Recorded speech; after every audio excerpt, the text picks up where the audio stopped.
बच्चों, आज हम आप लोग को ध्वनि के बारे में पढ़ाएंगे। विभिन्न माध्यमों में ध्वनि का संचरण। विभिन्न माध्यमों में ध्वनि का संचरण।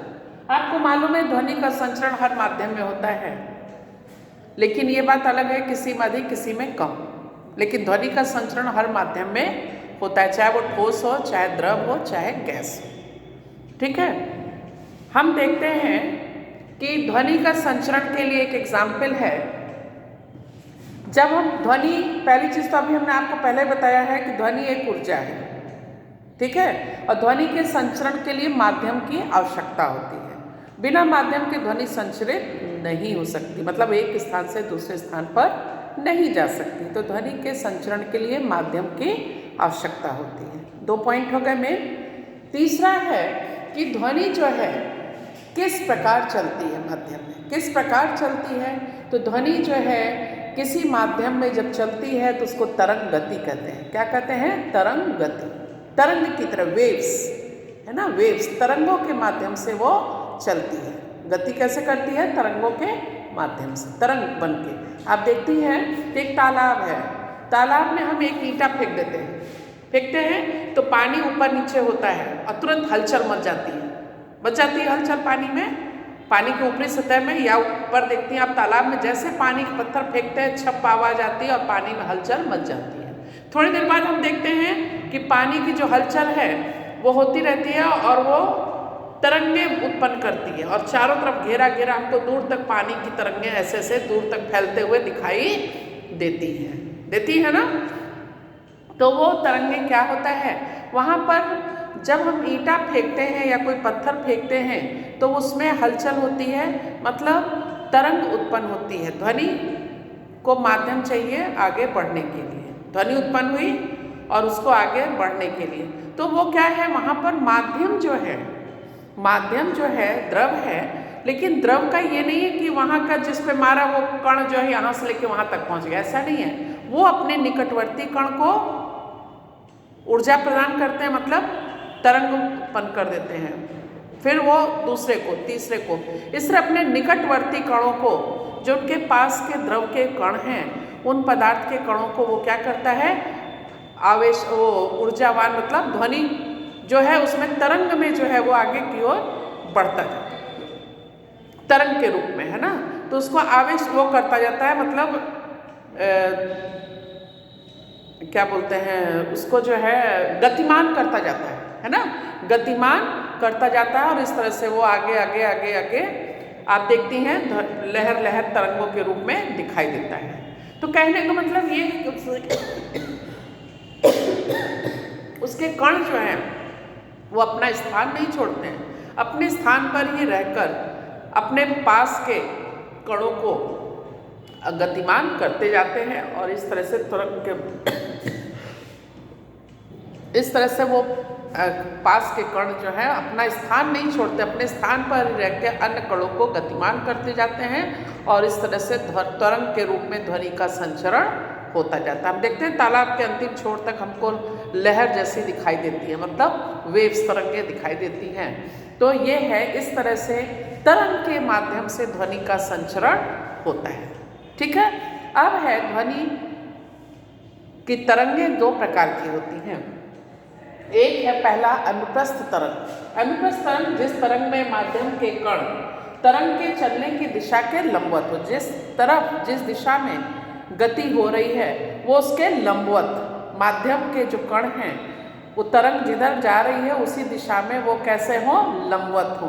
अब एक एग्जाम्पल है, अगर हम एक रस्सी को बांधते हैं एक सिरे पर और उसको हम हिलाते हैं तो आप देखती हैं कैसे कैसे लहर चलती है, लंबवत। उस तरह से तरंग, अनुप्रस्थ तरंग, उसे हम क्या कहते हैं, अनुप्रस्थ तरंग। देखिए हमने लिखा है, जिस तरंग में माध्यम के कण तरंग के चलने की दिशा के लंबवत कंपन करते हैं उस तरंग को अनुप्रस्थ तरंग कहते हैं। अब जैसे आप देख लीजिए, यहाँ पर एक हमने रस्सी को बांध दिया है ना, और अब हम इस रस्सी को हिला रहे हैं, ठीक है, तो ये कैसे गति कर रही है, अनुप्रस्थ तरंग। ठीक है, तो ये है अनुप्रस्थ तरंग। अब यहाँ पर अनुप्रस्थ तरंग में आप देख रही हैं, ये क्या दिख रहा है, ऊंचा ऊंचा बड़ा सा,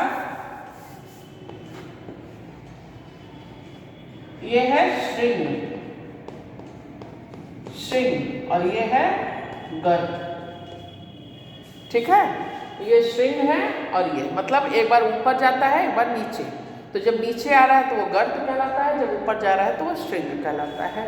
तो इस तरह से तरंग के चलने की दिशा, तरंग के चलने की दिशा क्या होती है। अब एक एग्जाम्पल के तौर पे आप एक कहीं रस्सी बांध दीजिए और ऐसे से हिलाइए तो देखिए ऐसे ऐसे चलता है ना वेव, है तरंगे ऐसे से होती हैं। तो वो कैसी तरंगे हैं, अनुप्रस्थ तरंगे। अनुप्रस्थ तरंगे में क्या बनता है, श्रृंग और गर्त बनता है। ठीक है, दूसरा प्रकार दूसरा प्रकार अनुदैर्घ्य तरंगे। अब आप देखिए दूसरा प्रकार है अनुदैर्घ्य तरंगे।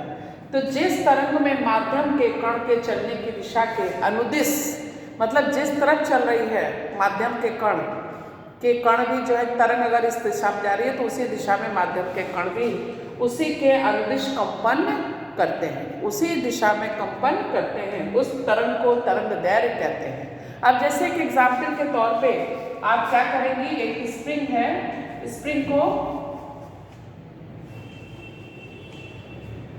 है ना खींचते हैं, स्प्रिंग को हम खींचते हैं। तो कहीं कहीं पर आप देखती हैं स्प्रिंग घनी दिखती है, कहीं कहीं पर विरल हो जाती है।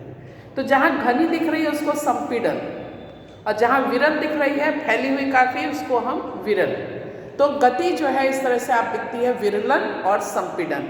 अगर एक फोर्क है, फोर्क देखते आप देखती हैं रबड़ का होता है, लैब में प्रैक्टिकल करते हैं लोग साउंड का। अगर फोर्क ऐसे होता है, उसको अगर हम मारते हैं किसी चीज़ पे ध्वनि उत्पन्न होती है, तो कंपन जो है विरल और संपीड़न, विरल और संपीड़न के रूप में होता है। मतलब जैसे अभी हमने आपको एग्जाम्पल दिया स्प्रिंग का, कहीं पर स्प्रिंग क्या होती है, जब हम खींचते हैं तो स्प्रिंग जो है कहीं कहीं पर विरल हो जाती है और कहीं कहीं पर संपीड़न। तो ये संपीड़न हो गई, ये विरलन,